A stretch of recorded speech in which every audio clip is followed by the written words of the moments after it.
Hello dear student, स्वागत है आपका फिजिक्स विथ इलेक्ट्रॉनिक्स पाठशाला में। आज के इस लेक्चर में हम लोग क्लासिकल मैकेनिक्स का यूनिट 4 जो सेंट्रल फोर्स करके आपके सिलेबस में मेंशन है उसका कुछ इम्पॉर्टेंट एमसीक्यू डिस्कस करेंगे। ओके, ये सेंट्रल फोर्स पे एमसीक्यू का फर्स्ट लेक्चर है, इस वजह से इसको पार्ट फर्स्ट लिख दिया हूँ। ओके, आगे एक लेक्चर और दूंगा एमसीक्यू पे, उसको पार्ट सेकेंड कर दूंगा। ठीक, स्टार्ट करें हम। ओके, देखिए पहला क्वेश्चन क्या कर रहा है कि जो फर्स्ट क्वेश्चन स्क्रीन पर आपको दिख रहा है क्या कर रहा है कि a particle is moving under central force about a fix centre of force. ठीक, चूज द करेक्ट स्टेटमेंट। ठीक, सिंपली आप ऐसे कहिए एक पार्टिकल है जो सेंट्रल फोर्स के अंदर क्या कर रहा है, मूव कर रहा है। ठीक, क्लियर। तो कह रहा है कि इसमें से कौन सा स्टेटमेंट करेक्ट होगा। पहला ऑप्शन कह रहा है कि the motion of particle is always on a circular path. बिल्कुल गलत है। जरूरी नहीं है कि सेंट्रल फोर्स के अंदर जो पार्टिकल का मोशन है वो हमेशा सर्कुलर पाथ में ही हो। ये डिपेंड करता है कि फोर्स का स्ट्रेंथ क्या है, फोर्स का नेचर क्या है। ठीक, उस पर डिपेंड करता है कि जो आर्बिट होगा वो कैसा होगा। ठीक, आर्बिट जो है सर्कुलर भी हो सकता है, इलिप्टिकल भी हो सकता है, हाइपरबोलिक भी हो सकता है और पैराबोलिक भी हो सकता है। ठीक, पीछे हम लोग चैप्टर में पढ़े थे अलग अलग कंडीशन पे। ठीक, तो पहला ऑप्शन क्या है, बिल्कुल गलत है। क्यों? क्योंकि जो पार्टिकल का मोशन है सेंट्रल फोर्स के अंतर्गत हमेशा सर्कुलर नहीं होता है, वो इलिप्टिकल भी हो सकता है, पैराबोलिक भी हो सकता है, हाइपरबोलिक भी हो सकता है। ठीक, तो इस वजह से ये जो ए नंबर ऑप्शन ये तो एकदम गलत है। ओके, अब देखिए बी नंबर ऑप्शन कह रहा है कि it's angular momentum is conserve. ठीक, तो बी नंबर ऑप्शन क्या है, करेक्ट है, क्योंकि जब पार्टिकल सेंट्रल फोर्स के अंतर्गत मोशन करता है तो जो उसका एंगुलर मोमेंटम रहता है वो क्या रहता है, कंजर्व रहता है। ठीक, सी नंबर ऑप्शन कह रहा है कि it's kinetic energy remains constant. नहीं, इसका काइनेटिक एनर्जी कांस्टेंट नहीं होता है। ओके, फिर कह रहा है D number option motion of the particle takes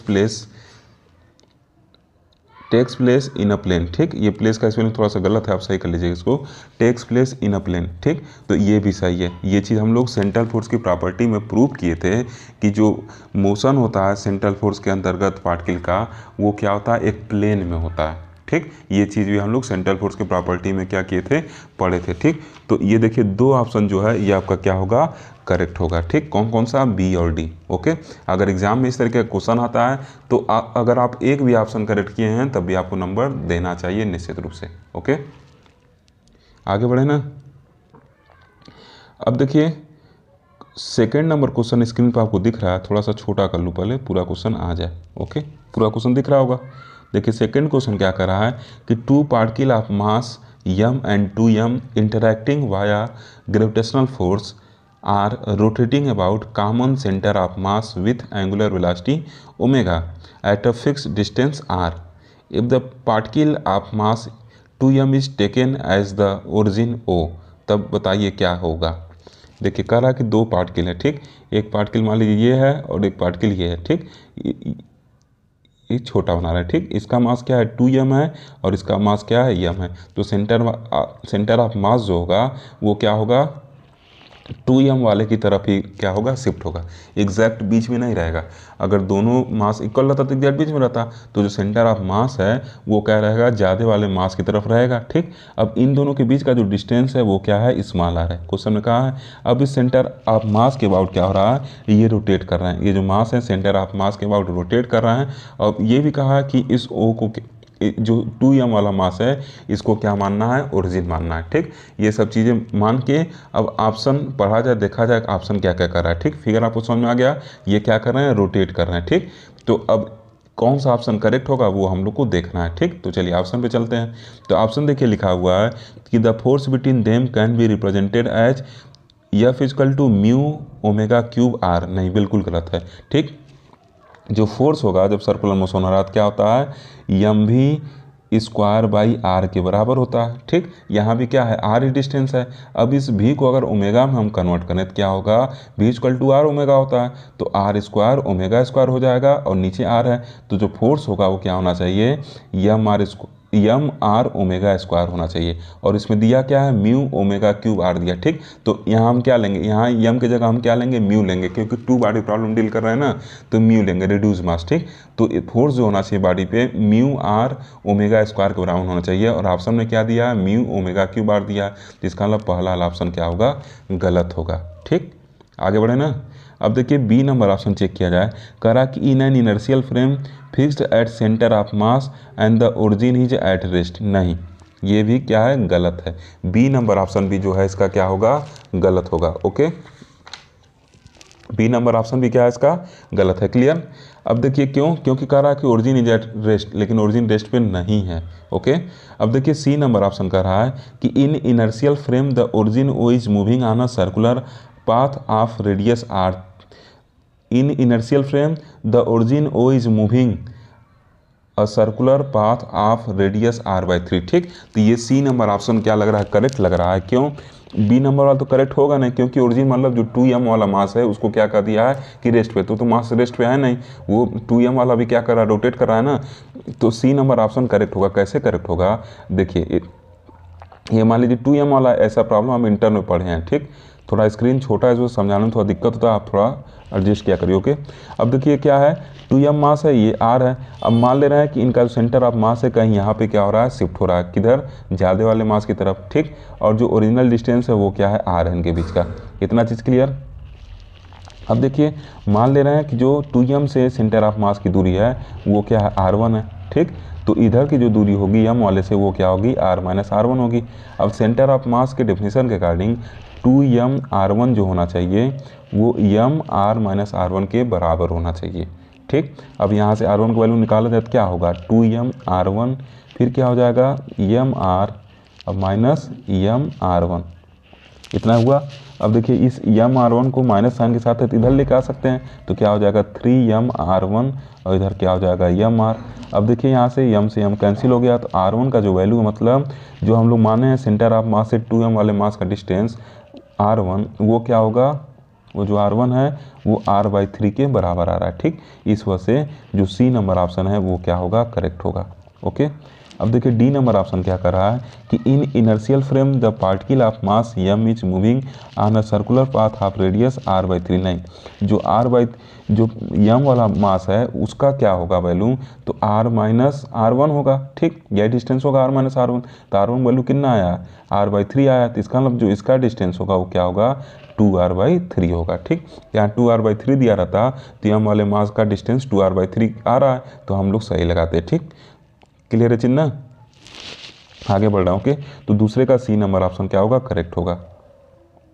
अब देखिए थर्ड क्वेश्चन कह रहा कि a particle is moving on elliptical path under inverse square law force of the form. एक फोर्स है जो आपको स्क्रीन पर दिख रहा है, कह रहा है कि the eccentricity of the orbit is, ये मैं आपको अच्छे से डिराइव कराया हूँ, और इसमें जो इसेंट्रिसिटी हम लोग का निकला था आपको याद होगा, जो इसेंट्रिसिटी का हम लोग का फार्मूला आया था वो क्या आया था, मैं पूरा डिराइव कराया था, E = √1 + 2e और एंगुलर मोमेंटम का स्क्वायर अपान m के स्क्वायर आया था। ठीक, तो यहाँ से देखिए इसेंट्रिसिटी किस पे डिपेंड कर रहा है, मास पे डिपेंड कर रहा है, E पे भी डिपेंड कर रहा है, टोटल एनर्जी पे भी, और एंगुलर मोमेंटम पे भी डिपेंड कर रहा है। ठीक, तो ऑप्शन देखिए कर रहा है कि फंक्शन ऑफ टोटल एनर्जी, तो बिल्कुल सही होगा। ये क्या है, जो इसेंट्रिसिटी है वो टोटल एनर्जी का फंक्शन है, क्योंकि E देखिए E के फॉर्म, E जो है कैपिटल E मतलब एनर्जी पे डिपेंड कर रहा है। ठीक, फिर कह रहा है कि इंडिपेंडेंट ऑफ टोटल, यहाँ पे एनर्जी है। ठीक, इंडिपेंडेंट ऑफ टोटल एनर्जी, तो ऑप्शन क्या है, गलत है, थोड़ा सा कट गया है, क्या है आगे, टोटल एनर्जी है। ठीक, तो ऑप्शन गलत है। क्यों, क्योंकि ई जो है टोटल एनर्जी ई पे डिपेंड कर रहा है। ठीक, और सी नंबर ऑप्शन देखिए आप, सी नंबर क्या कर रहा है कि फंक्शन ऑफ एंगुलर मोमेंटम, तो ये भी क्या सही है, ई के वैल्यू में दिखाएं। ठीक, तो इसका मतलब ए और सी दो ऑप्शन क्या होंगे, करेक्ट होंगे। ठीक, क्लियर है चीज़।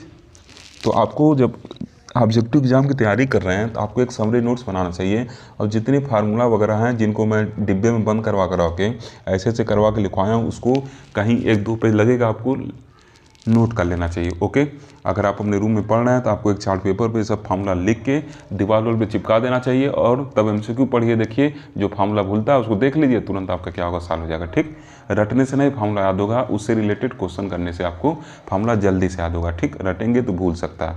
ओके, तो ये क्या हो जाएगा, तीसरे का ए और सी दोनों ऑप्शन क्या होंगे, करेक्ट होंगे। ओके, अब देखिए फोर्थ नंबर क्वेश्चन कर रहा है कि the maximum and minimum velocity of satellite are v1 and v2 respectively, the eccentricity of the satellite is given by. ठीक, तो ये आप उसमें पढ़े हैं फर्स्ट सेमेस्टर के मैकेनिक्स में ही पढ़े हैं, जब आप उसमें स्लिट वाला चैप्टर पढ़े थे, तो सी नंबर ऑप्शन क्या होता है, करेक्ट होता है। जो इसेंट्रिसिटी होता है वो भी मैक्सिमम माइनस भी मिनिमम अपान भी मैक्सिमम प्लस भी मिनिमम के बराबर होता है। तो जो मैक्सिमम वेलोसिटी v1 है तो इसका मतलब v1 माइनस v2 अपान v1 प्लस v2 होगा। ठीक, ये चीज़ आप पढ़े होंगे। उसमें मैं बता भी देता हूँ, v1 by V two equal to क्या होता है, r2 by r1 equal to 1 plus E by 1 minus E होता है। ठीक, इस फार्मूले को आप दिमाग में रखे रहिए, इससे आपके इससे रिलेटेड जो प्रॉब्लम है वो सॉल्व हो जाएंगे।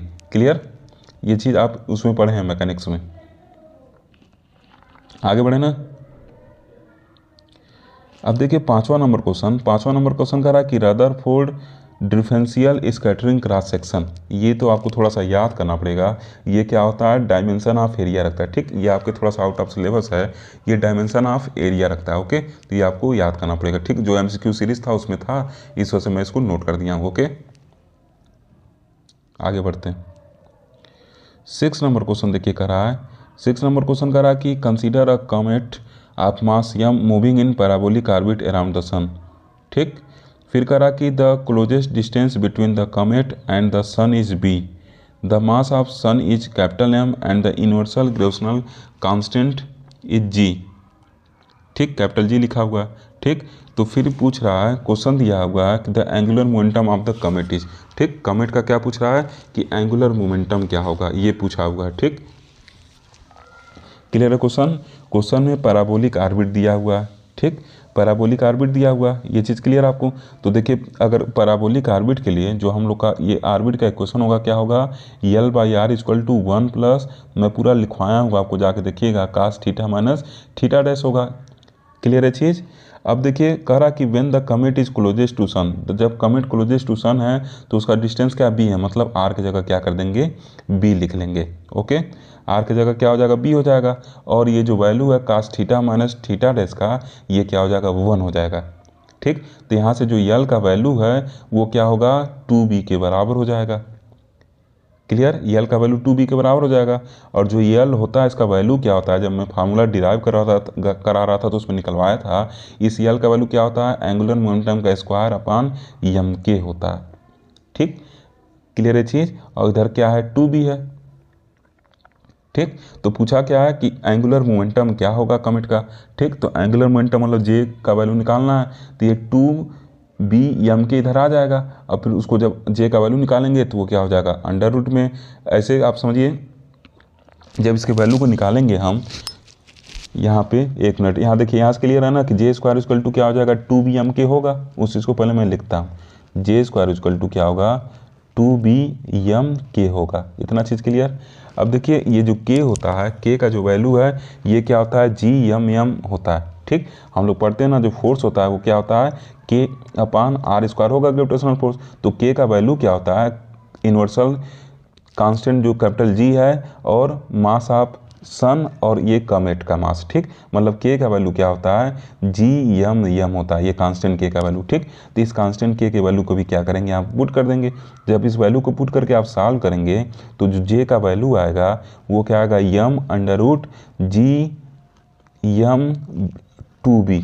ठीक, ये वैल्यू आएगा। ठीक, तो देखिए ऑप्शन कौन सा मैच कर रहा है, तो अगर आप छठवां क्वेश्चन देख रहे होंगे स्क्रीन पे, तो जो ऑप्शन है वो छठवें के पहले का जो ऑप्शन है वो डी नंबर ऑप्शन क्या कर रहा है, मैच कर रहा है। ठीक, स्मॉल m क्या है, बाहर है, और बाकी जितनी भी क्वांटिटी सब क्या है, रूट के अंदर है। ठीक, तो डी नंबर ऑप्शन क्या होगा, इसका करेक्ट होगा।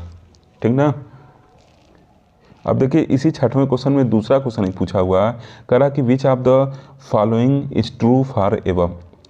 ठीक, जो ऊपर इक्वेशन 6 दिया गया उसमें से कौन, ऊपर इक्वेशन 6 दिया गया है उसके लिए कौन सा ऑप्शन ट्रू है, जो नीचे 4 ऑप्शन दिए गए हैं। ठीक, तो देखिए पहला ऑप्शन कह रहा है कि the acceleration of the comet is maximum when, बिल्कुल सही है, व्हेन इज क्लोजेस्ट टू सन, बिल्कुल सही है, क्योंकि क्या होगा जब सन के क्लोज आएगा, कौन सा, ये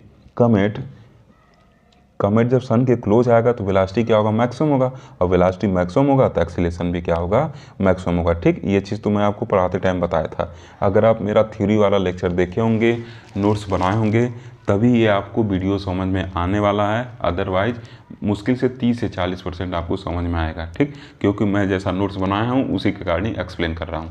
ओके, तो अगर आप ईमानदारी से मेरा वीडियो देखे होंगे तो ये MCQ आप अच्छे से एग्जाम में भी कर ले जाएंगे, नहीं देखे होंगे फिर आपको याद करके जाना पड़ेगा। ओके, तो छठवें का जो दूसरा उसका क्या होगा, ए नंबर ऑप्शन क्या होगा, करेक्ट होगा। ओके, आगे बढ़े ना। अब देखिए 7 नंबर क्वेश्चन क्या कर रहा है, 7 नंबर क्वेश्चन कर रहा है कि the areal velocity of planet in terms of angular momentum L and reduce mass mu is given by.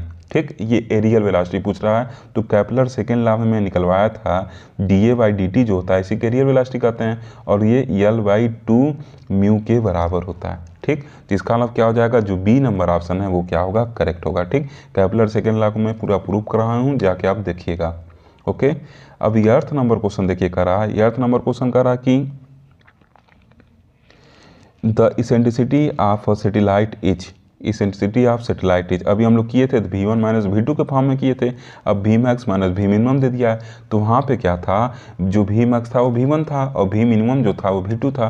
तो वहाँ पे क्या आया था, V1 माइनस V2 अपान V1 प्लस V2 आया था। ठीक, 4th नंबर क्वेश्चन की बात कर रहा हूँ।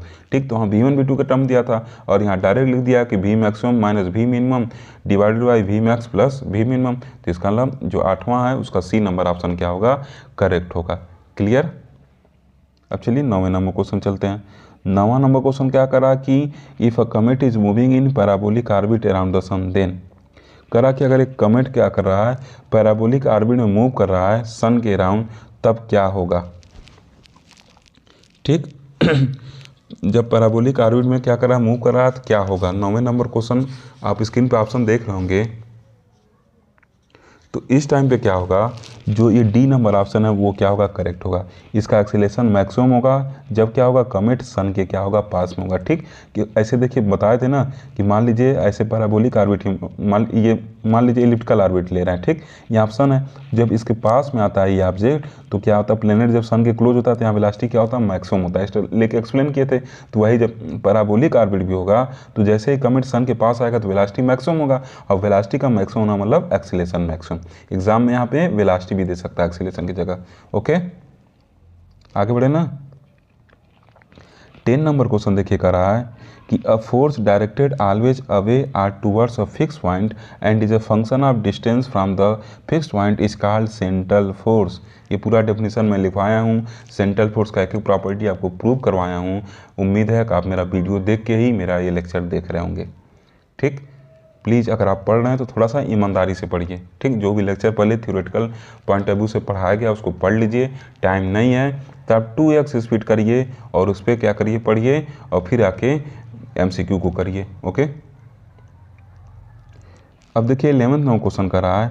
11th नंबर क्वेश्चन कर रहा है कि A particle is moving under central force. Which of the following physical quantity remain constant?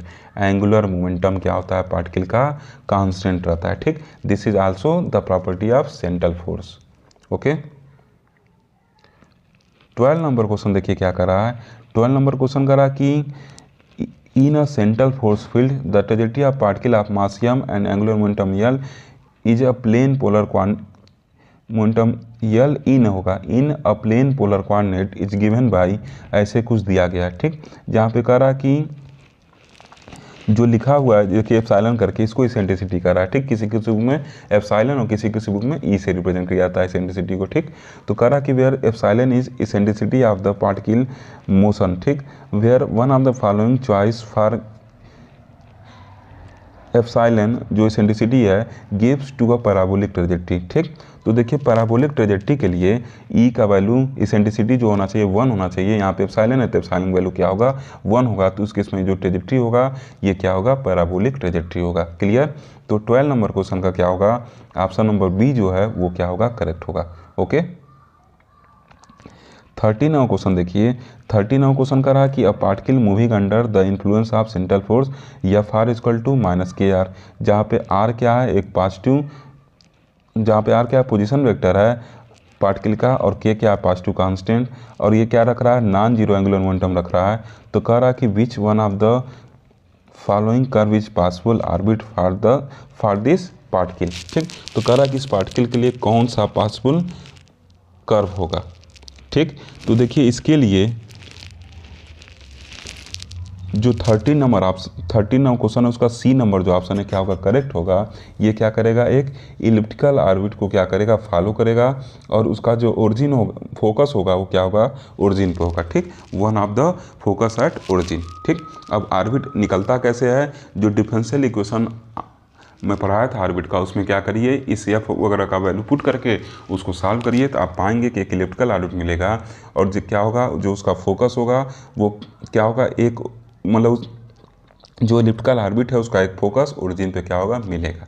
ठीक, तो ये चीज़ मैं पढ़ाते टाइम भी ये सब चीज़ें बताया था। ओके, आपको मन करे तो डिफरेंशियल इक्वेशन आप ऑर्बिट में वैल्यू पुट करके सॉल्व करिए, आप सोल्यूशन पा जाएंगे। ओके, इसी वजह से पढ़ाते टाइम में पूरा डिटेल में पढ़ा दिया था ताकि ऑब्जेक्टिव कराने में आसानी रहे। अब देखिए 14वां क्वेश्चन कर रहा है कि a satellite is moving in a circular orbit. 14वां क्वेश्चन कर रहा है कि एक सैटेलाइट है जो सर्कुलर ऑर्बिट में क्या कर रहा है, मूव कर रहा है। ठीक, अराउंड द अर्थ के चारों तरफ। फिर कह रहा है कि if T V and E are the its average kinetic average potential and total energy respectively, then which one of the following option is correct. ठीक, देखिए जब सर्कुलर ऑर्बिट में क्या कर रहा है, सैटेलाइट अर्थ के चारों तरफ सर्कुलर ऑर्बिट में क्या कर रहा है, मूव कर रहा है, तो उस टाइम पे सर्कुलर ऑर्बिट में जो टोटल एनर्जी होती है वो बहुत ही मिनिमम होती है, नेगेटिव, और पोटेंशियल एनर्जी भी क्या होती है, एकदम मिनिमम होती है। ठीक, तो ऑप्शन देखिए, इस ऑप्शन में अगर देखा जाए तो टोटल एनर्जी और टोटल पोटेंशियल जो है, मतलब एवरेज पोटेंशियल जो है, वो ए नंबर ऑप्शन में सबसे कम है।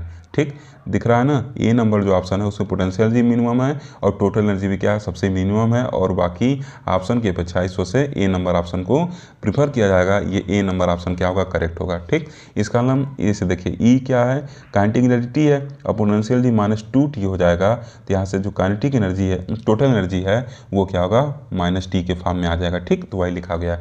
ऐसे याद करिए, मैं आपको फिगर बनवाया था ऐसे करके, और यहाँ पे क्या था, सर्कुलर ऑर्बिट वाला केस मिलता था। अगर आप मेरा वीडियो देखे होंगे तो पता होगा, उस टाइम पे ई का वैल्यू एकदम मिनिमम था, और ई भी मिनिमम है, और भी क्या है, इस टाइम एकदम मिनिमम है। तो ऑप्शन के अकॉर्डिंग जो ए नंबर ऑप्शन है उसको मैं करेक्ट मान रहा हूँ। ओके, 15वां क्वेश्चन देखिए, करा कि the central force directed towards point on the circle as.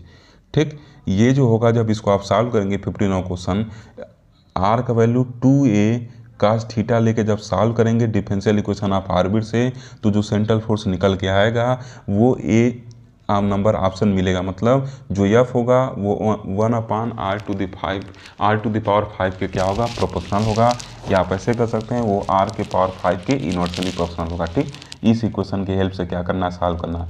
इसको डिफरेंशियल इक्वेशन ऑफ ऑर्बिट में पुट करिए, सॉल्व करिए, जो एफ का वैल्यू आएगा वो पहला रिलेशन मिलेगा। ठीक, मैं बता दिया, आप चाहें तो इसको पुट करके सॉल्व कर सकते हैं। ऐसा प्रॉब्लम आप मैथ के मैकेनिक्स में भी किए हैं। ठीक, 16 नंबर क्वेश्चन देखिए कर रहा है, 16 नंबर क्वेश्चन कर रहा है कि अ प्लैनेट ऑफ मास यम। ठीक, एक प्लैनेट है जिसका मास क्या है, यम है, मूव कर रहा है in a circular orbit of radius r0 in gravitational potential. Potential का वैल्यू दिया गया है, where k is positive constant. ठीक, where k is positive constant the orbital angular momentum of the planet is. ठीक, तो इसका ऑर्बिटल एंगुलर मोमेंटम पूछ रहा है। तो सबसे पहले देखिए भी दिया, क्या करेंगे, एफ का वैल्यू निकाल लेंगे -dv/dr करके। ठीक, तो जो एफ का वैल्यू है वो क्या हो जाएगा, k/r0² हो गया। ठीक, अब जो एफ होगा ये क्या होगा, mv²/r0 के बराबर होगा, सेंटीमीटर फोर्स के बराबर होगा। ठीक, इसी के इक्वल क्या कर देंगे, k/r0² पुट कर देंगे, यहाँ से भी निकाल लेंगे, और जब भी मिल जाएगा, सुनते जाइए और उसको कॉपी नोट कर लेगा, तो एम भी निकाल लेंगे तो लीनियर मोमेंटम मिल गया। अब जब लीनियर मोमेंटम मिल गया तो r इंटू पी करके क्या कर देंगे, निकाल लेंगे हम लोग एंगुलर मोमेंटम। ठीक, r×p करेंगे तो r×p करके निकालेंगे तो क्या हो जाएगा, rp sin थीटा। ठीक, इस केस में जो थीटा का वैल्यू होगा क्या होगा, 90 होगा। तो इस तरीके से जो आपका आंसर आएगा वो आपका 16 क्वेश्चन का डी नंबर ऑप्शन क्या होगा, करेक्ट आएगा। ठीक, ये जो डी नंबर ऑप्शन है ये करेक्ट आएगा। ओके, चलिए अब 17 नंबर क्वेश्चन को देखते हैं। 17 नंबर क्वेश्चन क्या कर रहा है,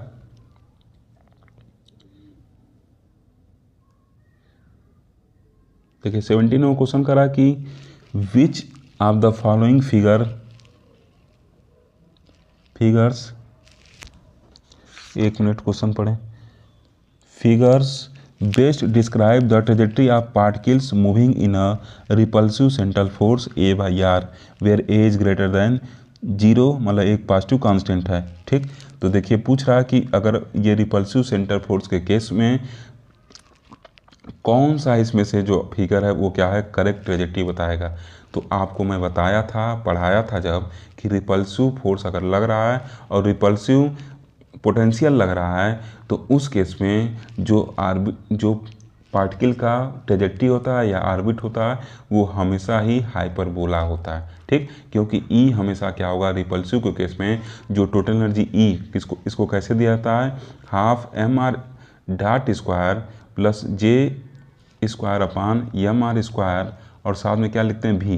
तो भी हम क्या है, पॉजिटिव है, तो जब भी का पॉजिटिव रखेंगे तो ई क्या होगा, पॉजिटिव होगा। और ई जब भी पॉजिटिव होता है तो जो ऑर्बिट होता है वो हाइपरबोला होता है। ठीक, तो फिगर अगर आप देख रहे होंगे तो हाइपरबोला कौन सा है इसमें से, सी नंबर ऑप्शन वाला हाइपरबोला है। इसका मतलब सी नंबर ऑप्शन करेक्ट होगा, क्योंकि साफ साफ क्वेश्चन में कहा गया है कि रिपल्सिव सेंटर क्या लग रहा है, रिपल्सिव सेंट्रल पोटेंशियल लग रहा है। ठीक, रिपल्सिव सेंट्रल पोटेंशियल का वैल्यू दिया है। ठीक, तो इसका मतलब जो फोर्स होगा वो भी क्या होगा, सेंट्रल फोर्स जो होगा वो भी क्या होगा, रिपल्सिव फोर्स होगा। ठीक, तो जब रिपल्सिव फोर्स लग रहा है तो पोटेंशियल भी क्या होगा, रिपल्सिव होगा। तो इसका जो टोटल एनर्जी ई है वो पॉजिटिव होगा, और जो टोटल एनर्जी ई पॉजिटिव होगा तो वो पाथ क्या होगा, उसका एक हाइपरबोला होगा। ठीक, तो इसका जो सी नंबर ऑप्शन है वो क्या होगा, करेक्ट होगा। ऐसा क्वेश्चन जब भी आपको एग्जाम में दे तो आप आंख मूंद के अगर कहीं रिपल्सिव फोर्स दिया है तो तुरंत आप टोटल एनर्जी पॉजिटिव होता है, तुरंत हाइपरबोला वाले ऑप्शन को करेक्ट लगाइए। ओके, आगे बढ़े ना, तो सी नंबर ऑप्शन क्या होगा, करेक्ट होगा। ठीक, अब देखिए 18 नंबर क्वेश्चन। 18 नंबर क्वेश्चन करा कि a particle of mass m moves in central potential, value दिया हुआ है in elliptical orbit r theta equal to इतना दिया है, थीटा का जो वैल्यू है 2 पाई से बराबर या उससे छोटा है और 0 के बराबर या उससे बड़ा है, and a and e denote semi major axis and eccentricity respectively. If its total energy is दिया है तो कह रहा है कि द मैक्सिमम काइनेटिक एनर्जी। ठीक, तो देखिए मैक्सिमम काइनेटिक एनर्जी, तो ई का जो वैल्यू है ये दिया हुआ है, तो मैक्सिमम काइनेटिक एनर्जी का वैल्यू क्या कर रहा है, पूछ रहा है। ठीक, तो काइनेटिक एनर्जी मैक्सिमम कब होगी, जब पोटेंशियल जी क्या होगा, मिनिमम हो। पोटेंशियल जी मिनिमम होगा तभी ना, अगर लिखा हुआ है ई का वैल्यू दे दिया है। ठीक, और यहाँ पे क्या है, टी प्लस भी होता है, ई का वैल्यू फिक्स कर दिया है। ठीक, तो काइनेटिक एनर्जी यहाँ से मैक्सिमम हम तभी कहेंगे जब पोटेंशियल जी क्या हो, मिनिमम हो। इसका मतलब ये भी मिनिमम हो जाएगा, ये क्या हो जाएगा, काइनेटिक एनर्जी मैक्सिमम हो जाएगा। क्लियर है चीज़। अब देखिए अगर हम इस वैल्यू को निकालना चाहें तो टी मैक्स मतलब मैक्सिमम काइनेटिक एनर्जी जो होगा वो क्या हो जाएगा, ई माइनस भी मिनिमम हो जाएगा, ई माइनस भी मिनिमम हो जाएगा। अब देखिए ई का वैल्यू दिया है, क्या दिया है, माइनस के बाई 2 दिया है, और भी का वैल्यू क्या दिया है, माइनस भी का वैल्यू क्या दिया है, माइनस के बाई आर दिया है। ठीक, तो यहाँ से क्या होगा, प्लस के बाई आर हो जाएगा। क्लियर है चीज़, के बाई आर हो जाएगा। ठीक, अब देखिए काइनेटिक एनर्जी मैक्सिमम कब होता है, जब पार्टिकल का क्या हो, वेलोसिटी जो हो वो क्या हो, मैक्सिमम हो। अब पार्टिकल का वेलोसिटी मैक्सिमम कब होता है, जब डिस्टेंस आर क्या हो, मिनिमम हो। तो इसका मतलब इस आर को मिनिमम लिखना पड़ेगा। ठीक, ये आर को क्या करना पड़ेगा, मिनिमम लिखना पड़ेगा। और जो ये आर मिनिमम की वैल्यू होती है, आप मैथ में पढ़े हैं, ये क्या होता है, ए इंटू ब्रैकेट में 1 माइनस ई के बराबर होता है। ठीक, तो इस आर मिनिमम जगह ये वैल्यू पुट करिएगा और इस प्रॉब्लम को सॉल्व करिएगा। अब इसको जब आप सॉल्व करेंगे तो जो आपका ऑप्शन जो स्क्रीन पर दिख रहा है 89 क्वेश्चन का बी नंबर ऑप्शन क्या होगा, करेक्ट होगा। ठीक, ये बी नंबर ऑप्शन आपको क्या होगा, करेक्ट मिलेगा। ठीक, तरीका मैं बता दिया हूँ, आप इसको सॉल्व कर ले जाएंगे, मुझे पूरा विश्वास है, क्योंकि आप मैथ के स्टूडेंट हैं। ओके, अब देखिए 19 क्वेश्चन समझ में आ गया ना, आर मिनिमम क्यों लिखे वहाँ पे, क्योंकि काइनेटिक एनर्जी मैक्सिमम होना मतलब पार्टिकल का वेलोसिटी मैक्सिमम होना, और पार्टिकल वेलोसिटी कब मैक्सिमम होता है, जब आर क्या हो, मिनिमम हो। ठीक, तो इस वजह से आर मिनिमम लिखे थे। ओके, अब देखिए 19 क्वेश्चन का रहा है कि particle moves in 3D space in central potential, जिसका वैल्यू दिया गया वेयर के इज कांस्टेंट। कह रहा है the angular momentum, the angular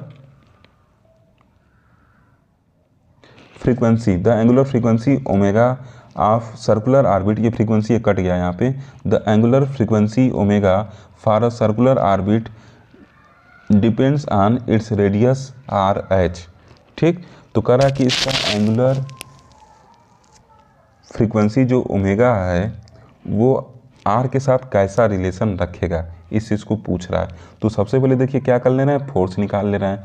तो फोर्स जब निकालेंगे तो F equal to minus dV/dr हो जाएगा। यहाँ से V का वैल्यू पुट करके अगर आप सॉल्व करेंगे तो ये क्या हो जाएगा, 4K r⁻³ हो गया। ठीक, अब देखिए अगर सर्कुलर ऑर्बिट में मोशन होता है तो उस केस में जो F का वैल्यू होता है वो minus m omega square r के बराबर होता है, और उधर ये क्या आया, minus K are to the power क्या आया है, 3 आया यहाँ पे। ठीक, अब इससे जब आप सॉल्व करके ओमेगा का वैल्यू निकालेंगे इस रिलेशन से, तो क्या आपको मिलने वाला है, इस रिलेशन से जब सॉल्व करेंगे तो आपको जो ऑप्शन नंबर ए है वो क्या होगा, करेक्ट मिलेगा। ठीक, यहाँ पे r इक्वल टू क्या लेना है, स्मॉल r इक्वल टू क्या है, कैपिटल R दिया है, तो स्मॉल r इक्वल टू क्या ले लेना है, कैपिटल R ले लेना है। ठीक, क्योंकि यहाँ पे कह रहा ना कि for circular orbit depends on radius r, मतलब यहाँ जो स्मॉल r का वैल्यू वो क्या होगा, कैपिटल R के बराबर होगा। तो जब वैल्यू पुट करेंगे तो जो ओमेगा मतलब फ्रीक्वेंसी आ रही है वो क्या होगा, r के डायरेक्टली प्रोपोर्शनल होगा। ठीक, तरीका मैं बता दिया हूँ, आप कोशिश करिएगा, सॉल्व कर ले जाएंगे। ओके, अब देखिए 20 नंबर क्वेश्चन कर रहा है, ये नंबर ऑप्शन 19 करेक्ट है। ठीक, 20 नंबर क्वेश्चन कर रहा है कि consider circular orbit in central force potential, जिसका वैल्यू दिया है। कह रहा कि के क्या है, पॉजिटिव कांस्टेंट है, और जो n है उसका वैल्यू 0 से 2 के बीच में है। कह रहा कि the time period of circular orbit of radius r is t1 and that of radius 2r is t2, then t2/t1 का रेशियो पूछा है। ठीक, v का वैल्यू दिया है और कह दिया है कि n का वैल्यू क्या है, 2 से छोटा 0 से बड़ा है, और k एक पॉजिटिव वैल्यू है, पॉजिटिव कांस्टेंट है। और कह रहा कि अगर r रेडियस पे है तो टाइम पीरियड क्या है, t1 है, और 2r रेडियस पे टाइम पीरियड t2 है। तो इन दोनों टाइम पीरियड का रेशियो पूछा हुआ है। तो सबसे पहले आपको क्या करना है, फोर्स निकालना है माइनस dV/dr करके। ठीक, इससे आपका फोर्स निकल जाएगा जब वैल्यू पुट करेंगे, तो माइनस n जब वैल्यू पुट करेंगे तो क्या होगा, माइनस n/r⁻n+1 आएगा सॉल्व करने पे। ठीक, अब देखिए और सर्कुलर ऑर्बिट अगर मूव कर रहा है तो एक कंडीशन हो रहा है, जो फोर्स इस पर लगेगा क्या होगा, minus m omega square r के बराबर होगा। तो इसको क्या करिए, इसके बराबर कर दीजिए। ठीक, इसको इसके बराबर कर दीजिए, यहाँ से रिलेशन निकलेगा। ठीक, तो दोनों केस में r का वैल्यू अलग अलग पुट करके, एक बार r पुट करके टाइम पीरियड को t1 लिख लीजिए, और एक बार 2r पुट करके टाइम पीरियड को t2 लिख दीजिए, और दोनों को कंपेयर कर लीजिए। तो जब आप दोनों को कंपेयर करेंगे, कैसे मैं कहूँ कि t कहाँ से आएगा, इस ओमेगा को 2π/T लिख सकते हैं ना। तो एक बार इसको जब r equal to 2r put करिएगा, t को t1 कर दीजिएगा। अरे भाई यहाँ देखिए समझिए, ये ओमेगा स्क्वायर मैं यूज किया हूँ, तो इसके जगह 2π/T लिख सकते हैं ना। ओमेगा इक्वल टू 2π/T होता है, तो इसको t1 करिएगा तो r की जगह क्या कर दीजिएगा, 2r कर दी। जब t1 करिएगा तो r की जगह क्या कर दीजिएगा, r की जगह कैपिटल R, और जब इसको t2 करिएगा तो r की जगह क्या कर दीजिएगा, 2r कर दीजिएगा। ठीक, ऐसे पुट करके रेशियो निकाल लीजिएगा तो आपको क्या होगा, सोल्यूशन मिल जाएगा। ठीक, और जब आप सॉल्व करके ऐसे रेशियो निकालेंगे t2/t1 का, तो इसमें से जो ऑप्शन नंबर सी है वो क्या होगा, करेक्ट आएगा। ठीक, इसका ऑप्शन नंबर सी करेक्ट आएगा। ओके, अब लास्ट क्वेश्चन आज के वीडियो का देखिए क्या लिखा हुआ है। करा कि an interstellar object has speed v at the point of certain distance r from a star of much larger mass m, given जो v का वैल्यू है v स्क्वायर का वो दिया गया, कर the trajectory of object is. ठीक, तो पहले देखिए जो इंटरस्टेलर ऑब्जेक्ट होते हैं उनका जो मोशन होता है अनबाउंडेड होता है। ठीक, तो इसका मतलब इसका या पाथ या तो पैराबोला होगा या तो हाइपरबोला होगा। ठीक, अभी कैसे पता चलेगा कि अनबाउंड मोशन है तो पाथ क्या होगा, पैराबोला या हाइपरबोला होगा, लेकिन इन दोनों में से कौन सा ऑप्शन करेक्ट होगा ये कैसे पता चलेगा। तो ये पता करने के लिए हम लोग को एनर्जी का हेल्प लेना पड़ेगा। एनर्जी की मदद से क्या करना पड़ेगा, इसको सॉल्व करना पड़ेगा। ओके, तो देखिए जब इसको सॉल्व करेंगे तो ई इक्वल टू क्या होता है, kinetic energy half mv square minus potential जी। तो पोटेंशियल जी क्या हो जाएगा, m/r हो जाएगा। ठीक, ऐसा पढ़े ना, अट्रैक्शन फोर्स के केस में ऐसा होता है पोटेंशियल जी। ठीक, अब v का वैल्यू क्या करिए, ले जाके पुट कर दीजिए। ठीक, अब जब v का वैल्यू पुट करके आप सॉल्व करेंगे तो टोटल एनर्जी E है वो 0 आएगा, और टोटल एनर्जी E अगर 0 आ रहा है तो इसका मतलब क्या होगा, जो ऑर्बिट होगा वो क्या होगा, पैराबोला होगा। ठीक, क्लियर है चीज ना। काइनेटिक एनर्जी और पोटेंशियल जी ये फॉर्मूला लिखेंगे। ठीक, काइनेटिक एनर्जी प्लस पोटेंशियल जी, तो पोटेंशियल जी क्या होगा, यहाँ माइनस साइन लग जाएगा। ठीक, क्योंकि क्या है, अट्रैक्टिव है ना यहाँ पे। ठीक। तो अब देखिए यहाँ से क्या हो जाएगा, जब इसको सॉल्व करेंगे तो जो ई का वैल्यू है वो क्या होगा, 0 आ जाएगा। ठीक। और टोटल एनर्जी जब ई का वैल्यू 0 आ जाएगा, कैसे 0 आएगा, इस भी का वैल्यू जब ले के पुट करेंगे तो टोटल एनर्जी ई 0 आता हुआ नजर आएगा। ओके, तो जब इसको आप पुट करके सॉल्व करेंगे तो सी नंबर ऑप्शन करेक्ट आएगा और ये क्या होगा, पैराबोला होगा। ओके, तो आज के लेक्चर में बस इतना ही। अगर आपको लेक्चर अच्छा लगा हो तो ज़रूर लाइक करिए वीडियो को। ओके, अब देखिए एक चीज़ मैं फिर से क्लियर करना चाहता हूँ, अगर आप मेरा वीडियो जो मैं बनाया हूँ सब्जेक्टिव एग्जाम के पॉइंट ऑफ व्यू से अगर उसको देखे रहेंगे तभी आपको मेरा ये ऑब्जेक्टिव समझ में आने वाला है। ठीक, क्योंकि वहाँ पे मैं अच्छे से पढ़ा दिया हूँ, तो इसमें डिटेल में मैं नहीं बताता हूँ। क्यों डिटेल नहीं बताता हूँ, क्योंकि छोटे से स्क्रीन पर डिटेल में सब कुछ लिखना पॉसिबल नहीं है। इस वजह से जब वीडियो बनाया हूँ तो उसी में पूरा डिटेल में एक्सप्लेन कर चुका।